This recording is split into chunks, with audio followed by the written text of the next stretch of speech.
नमस्कार, आप देख रहे हैं परिवर्तन बिहार। मैं हूं विनय कुमार। अभी हम मौजूद हैं श्री कृष्ण गौशाला झाझा में। आइए हम ले चलते हैं श्री कृष्ण गौशाला का क्या स्थिति है और क्या सच्चाई है, हम आपको दिखाने का प्रयास करते हैं। जैसा कि आप देख सकते हैं, श्री कृष्ण गौशाला का एक दान पेटी रखा है। मंदिरों में जाते हैं, हजारों करोड़ रुपया दान दे देते हैं, लेकिन वास्तविक क्या वह सही जगह पे जा पाता है?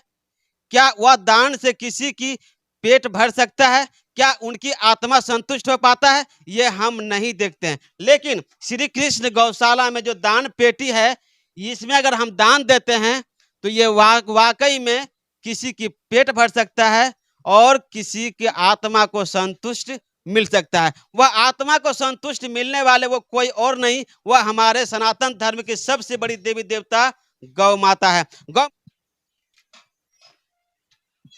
सबसे पहले आप सभी को, गौशाला के जो जितने भी कार्यकर्ता हैं, हमारे चैनल की तरफ से आप लोगों को धन्यवाद, क्योंकि आपने गौ सेवा कर रहे हैं और गौ सेवा से बढ़ के कोई सेवा नहीं है। तो इसके लिए आप क्या कहेंगे? कैसे कैसे आपके मन में इच्छा प्रकट हुआ? यहाँ पर परिचय। मेरा नाम इंद्रदेव प्रसाद उर्फ बबलू केसरी, श्री कृष्ण गौशाला झाझा के सचिव पद पर कार्यरत हूँ। ये गौशाला जो पिछले 20-25 साल से बिल्कुल गौ विहीन था, आज हमारे झाझा के कर्मठ थाना अध्यक्ष महोदय श्री राजेश शरण के सौजन्य से लगभग 80 गायें गौशाला को प्राप्त हुआ। झाझा गौशाला के लिए एक बहुत बड़ा वरदान साबित हुआ।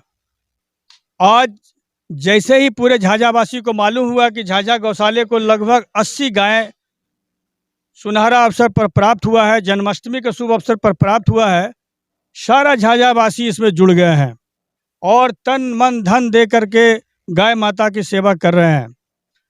फिर भी एक बात बताने की बात है कि जहाँ जिनके घर में 2 या 5 गायें होती है, सारा परिवार लग जाता है, फिर भी उसकी सेवा बढ़िया ढंग से नहीं हो पाता है। और अकस्मात इतने सारे गायों का साधन विहीन गौशाला में आ जाना बहुत असमंजस की स्थिति पैदा किया। इसमें हमारे छोटे भाई सूरज बर्णवाल जी, मेरे छोटे भाई सोनू बर्णवाल जी और संगम झा, सुधीर झा, कई एक लोग, हम कितने का नाम बताएं, सबों का सहयोग प्राप्त हुआ। और हमारे जमुई जिला के एसडीएम साहब, ये सारे लोगों के सहयोग से आज जितना भी हो पा रहा है, गाय माँ का सेवा हो रहा है। गाय माता स्वस्थ है, लेकिन इसके बावजूद कुछ न कुछ कमियां है।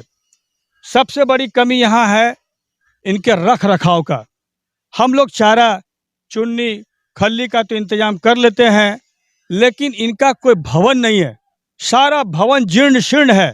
कब गिर जाएगा और कोई बड़ा हादसा हो जाएगा, ये कहना बहुत मुश्किल है।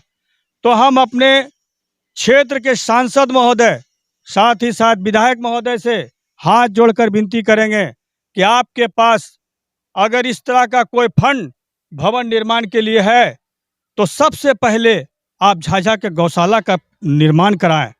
आज हमारी गायें खुले आसमान के नीचे रहती है, बरसात हो रही है, बरसात को झेल रही है। आप किसी तरह का कोई राजनीतिक या आपस वैमनस्यता को हटा करके निर्मल भाव से गौ माँ की सेवा के लिए आप गौशाला आएं। और सूरज जी, आज जो गौशाला, जो श्री कृष्ण गौशाला झाझा में जो है, तो गाय की संख्या तो काफी है, तो क्या इसकी व्यवस्था कहाँ से हो पाता है और कैसे सहयोग आप ले पाते हैं? देखिए, सबसे पहले तो मैं आपके चैनल के माध्यम से बहुत बहुत धन्यवाद करना चाहता हूं कि आपने श्री कृष्ण गौशाला पुराने बाजार झाझा आकर इस न्यूज़ को पब्लिक को दिखाने का काम किया है। रही बात गौ के सेवा के लिए, गौ के रख रखाव के लिए, तो समाज में ऐसे लोग हैं जो बढ़ चढ़ करके अपनी भूमिका निभा रहे हैं, और जो भी चारा हो या उसके लिए रख रखाव की व्यवस्था हो, उसमें अपनी महती भूमिका निभा रहे हैं। जैसे कि मुखिया संघ के अध्यक्ष पप्पू यादव, वो अपने मुखिया संघ की तरफ से अभी 17 क्विंटल भूसा की व्यवस्था करवाए। कल ही जमुई जिले के प्रसिद्ध हड्डी रोग विशेषज्ञ सह समाज सेवी डॉक्टर नीरज शाह जी के द्वारा 50,000 का यहाँ पे चारा ऐसा घोषणा किया गया कि उनके द्वारा दिया जाएगा। तो ऐसे ऐसे लोग, हजारों लोग हैं समाज में, जो समाज के लिए और खास करके गौ सेवा के लिए, गोधन सेवा के लिए अपनी भूमिका सुनिश्चित कराते हैं। नगर परिषद अध्यक्ष संजय यादव जी के द्वारा यहाँ पे गौ के लिए शेड का निर्माण कराया जा रहा है। माननीय अनुमंडल पदाधिकारी अभय तिवारी सर के दिशा निर्देश पर हम लोग लगातार लगे हुए हैं और लगातार व्यवस्थाएं बन रही हैं। और हमारे जो थाना अध्यक्ष हैं, प्रतिदिन वो 1.5 घंटा 2 घंटा आकर के गौशाला में बैठते हैं और यहाँ का जायजा भी लेते हैं। जो भी कमी बेस रहता है उस पर उनका विशेष नजर रहता है, जो भी कमी रहता है वो पूरा करवाने का प्रयास करते हैं। आपके झाझा में श्री कृष्ण गौशाला जो वर्षों से वीरान के स्थिति में पड़ा हुआ था, लेकिन आज वही गौशाला भरा हुआ देख सकते हैं। जबकि श्री कृष्ण गौशाला में 69 गाय उपस्थित है, लेकिन आप देख सकते हैं जैसे कि हमारे दाहिने ओर देख सकते हैं कि वहाँ पे गौ को ठहरने के लिए, रहने के लिए कमरा भी बनवाया जा रहा है। लेकिन दर्शकों, कहीं ना कहीं बात यह सवाल उठता है कि जिस देवी को हम पूजते हैं, जिसे हम 33 करोड़ देवी देवताओं का स्थान देते हैं, और वही देवी देवताओं का स्थान में वास करने वाले गौ माता हमारे खुले आसमान के नीचे में रहने के लिए मजबूर है। समाज सेवियों से और यहाँ के सांसद से, विधायक से कि हमारे श्री कृष्ण गौशाला की पूरी तरह से वर्षों से वीरान की स्थिति में पड़ा हुआ था, लेकिन आप लोग की थोड़ी सी मेहरबानी हो जाए, आप लोग की थोड़ी सी दया दृष्टि हो जाए, तो यह वीरान गौशाला में जो है, जो भवन नहीं है वह भवन हो जाए, और जो चारा की कमी है वह चारा की व्यवस्था हो जाए।